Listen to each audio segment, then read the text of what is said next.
Certaines combinaisons fortuites du réel finissent par énoncer la criante vérité d'une époque. Ainsi de cette photo ô combien parlante qui ne susciterait à elle seule qu'un grand éclat de rire si elle n'était porteuse d'une bien pernicieuse réalité. Tant de médecins, au cours de ces années funestes, ont failli à leur mission première pour n'être que les exécutants d'une expérience sordide. Quant à la croix verte qui clignote à chaque coin de nos rues, que n'est-elle devenue l'enseigne servile d'une industrie trop souvent criminelle, d'une industrie mue par l'énormité des profits et par quelques autres mobiles plus occultes et moins avouables encore. La santé, elle est un concept qui doit nous inciter à réfléchir à ses conditions de possibilité. Loin des labos et des stratégies politiques qui l'encadrent, loin de l'intelligence artificielle qui la voudrait connecter, loin des injonctions étatiques concoctées sous le sceau du secret défense et du conflit d'intérêts, loin, enfin, des organisations de gouvernance mondiale dont les préceptes s'immiscent de plus en plus dans nos corps et dans nos esprits, jusqu'à en devenir une chose normale, une chose finalement réclamée par les populations apeurées elles-mêmes. Ainsi rassurées, ainsi formatées, ces populations se sont massivement abritées sous l'aile du prince, ajoutant aux contraintes étatiques le zèle de leur conduite et recréant par là même le cocon d'une sécurité jugée soudain bien plus nécessaire que la liberté elle-même. Aucune dictature aux méthodes frontales, aucune tyrannie aux méthodes brutales, n'eût jamais réussi prouesse semblable que celle d'une planète entière ayant soudain totalement et volontairement cédé son aspiration à demeurer libre et à penser par elle-même. Il est réjouissant cependant de voir que le continent africain, sur lequel de prétendus experts prédisaient une propagation exponentielle du virus, ainsi que des millions de morts, fut le continent le moins enclin à recevoir l'injection et de très loin le moins touché par cette pandémie. Pendant ce temps, œuvrant au service d'un plan extrêmement bien huilé, une cohorte de médecins, d'experts, de scientifiques séduits par la lumière des projecteurs vendirent leur âme.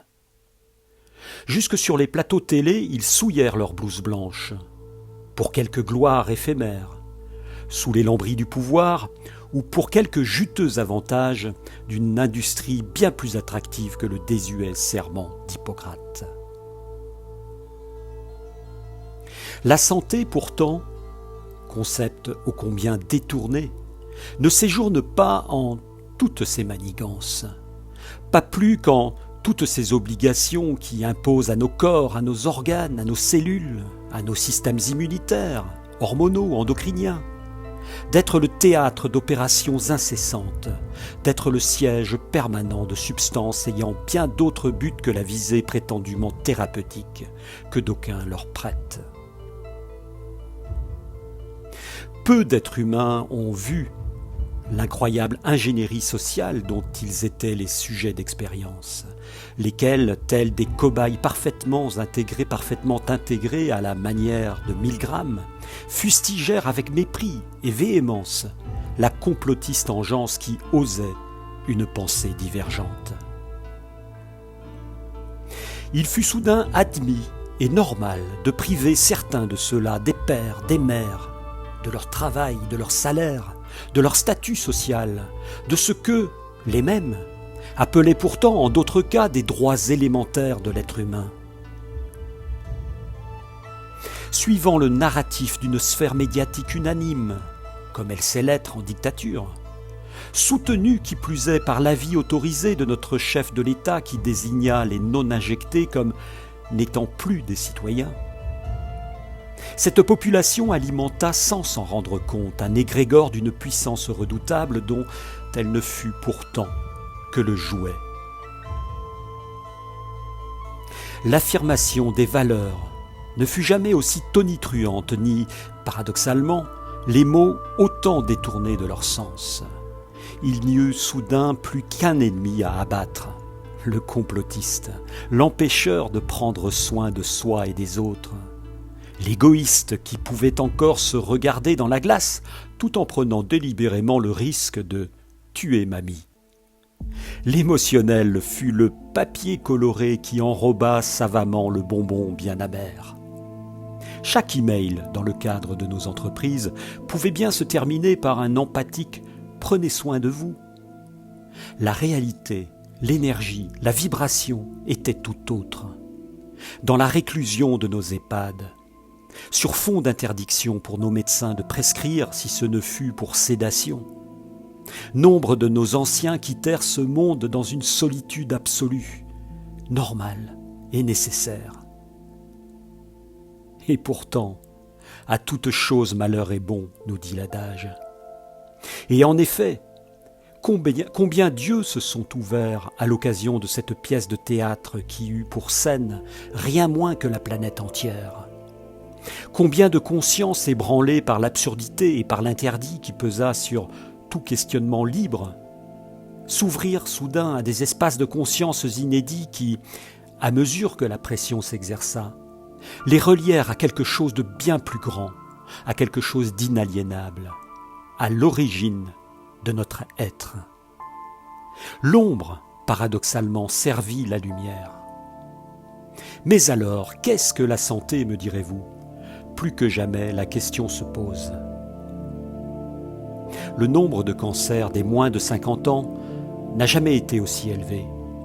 De même, l'autisme, les maladies auto-immunes, les pathologies neurodégénératives, les troubles divers et variés de la psyché. Toutes ces pathologies ont atteint des niveaux inégalés au sein des populations occidentales. Ce faisant, sur fond de publicité fortement émotionnelle, les bonnes âmes continuent d'être sollicitées pour donner aux fondations de recherche qui, à leur tour, alimenteront la propension des laboratoires pharmaceutiques à distribuer de nouvelles molécules, de nouveaux traitements, sans que jamais ne s'arrête la machine infernale qui emmène l'humanité vers sa propre destruction.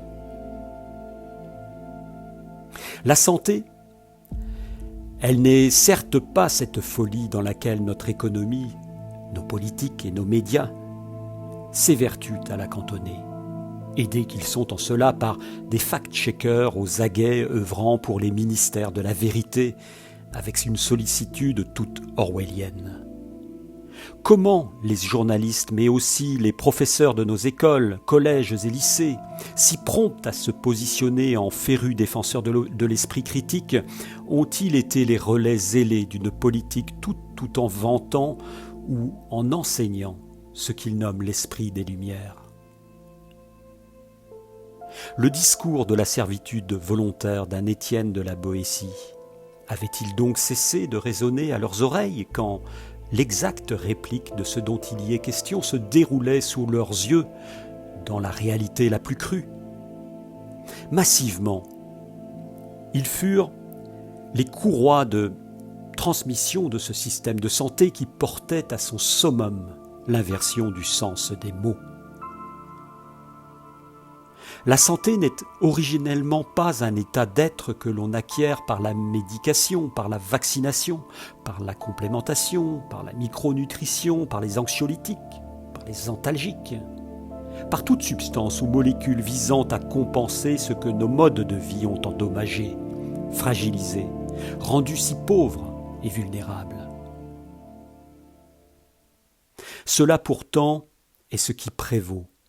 Cela pourtant est la notion de santé promue, faut-il s'en étonner, par nos instances officielles servies par une allégeance des représentants du peuple qui ont jusqu'ici entériné toutes les décisions majeures en ce domaine. Il ne restait plus, si j'ose dire, pour compléter le dispositif législatif qu'à reléguer à l'état de dérive sectaire toutes les approches fondées sur des connaissances ancestrales comme sur la naturopathie. Rétablir la force du terrain est devenu, en soi, une démarche suspecte. tant il est préférable de se lancer à corps perdu dans une surenchère de moyens médicamenteux aux effets délétères pour gommer les innombrables symptômes que nos dérèglements génèrent. Voici comment je comprends ce mot « santé ». Au terme de ces années qui ont à jamais transformé mon regard sur tant de choses. Mais je ne puis aborder ceci sans quelques mots préalables. Des mois durant, j'ai connu la peur de perdre mon emploi, ainsi que la capacité à subvenir aux besoins de ma famille. J'étais par ailleurs censé contrôler, au moyen d'une appli qui me donnait ce pouvoir, le statut vaccinal de chacun des membres de mon équipe. Il était bien sûr attendu de moi que je dénonce à ma hiérarchie ceux qui n'étaient pas à jour afin qu'ils fussent enjoints d'obtempérer ou qu'ils perdissent leur emploi. Quant à moi, l'épée de Damoclès d'une série de seringues planait aussi au-dessus de ma tête chaque fois que mon supérieur me réclamait le précieux sésame. Il fallut bien des tours et des détours pour déjouer l'infâme pression qui s'exerça sur nous. Je tentais même, par quelques emails adressés au comité de direction de l'entreprise, de relayer des informations alternatives qui devaient éveiller en eux la plus grande prudence quant aux effets de cette injection. Sans surprise, l'ensemble des cadres dirigeants me demandèrent de rester à ma place et d'obéir sans état d'âme aux obligations étatiques. Un collègue de mon équipe, 2 jours après l'une des injections, fit une paralysie de belle qui lui déforma la bouche durant plus d'1 an et qui empêcha l'un de ses yeux de se fermer, l'obligeant à y mettre sans cesse du sérum physiologique. Alors qu'il porte encore les séquelles de tout ceci, il fit partie des centaines de milliers de cas d'effets indésirables, parfois gravissimes, que la médecine aux ordres négligea d'établir et de remonter à l'ANSM, comme une conséquence directe de l'injection. Sur fond de ces événements, une véritable scission de l'être se fit en moi. D'un côté, la folie de l'extériorité avec tous les renforts de son apparente puissance. De l'autre, les perceptions diamétralement opposées de mon intériorité. L'une et l'autre avaient cessé de pouvoir s'harmoniser, même au prix d'un compromis. Une écrasante majorité de mes collègues avaient accepté l'extorsion de leur consentement, préférant adhérer au narratif officiel plutôt que d'avoir à gérer le moindre conflit intérieur comme extérieur. J'avais, pour ma part, choisi en mon cœur, en ma conscience, d'incarner coûte que coûte l'une des énergies que cette scission fit apparaître. Je connus que cette énergie à laquelle j'aspirais, bien qu'elle n'eût à présent aucune légitimité en ce monde, était pourtant la seule, l'unique, l'incommensurable racine de notre être, contre laquelle aucun simulacre de l'ombre, fût-il parfois bien rude, ne pouvait agir. La conscience traversée par cette évidence demeurait et demeurerait un lieu imprenable, aussi longtemps que j'y établirais ma demeure. Il me semble que tant de frères et de sœurs en humanité ont connu semblable expérience, celle de se relier à nouveau, grâce à la pression de l'adversité, à des espaces de conscience que nos modes de vie précisément ne nous permettaient plus d'appréhender. Il est d'ailleurs significatif de constater combien le déchaînement des mêmes instances exécutives et légiférantes s'est manifesté dans le même temps à l'encontre des spiritualités et des approches tournées vers la nature. Mais alors, le suspense a assez duré. Qu'est-ce finalement que la santé ? Elle est le versant sud de la vie, le versant éclairé qui rayonne ce que la vie porte au plus profond d'elle-même. Elle est l'expression naturelle et spontanée de notre conscience individuée, harmonieusement reliée à la terre-mère et au divin comme source de notre être.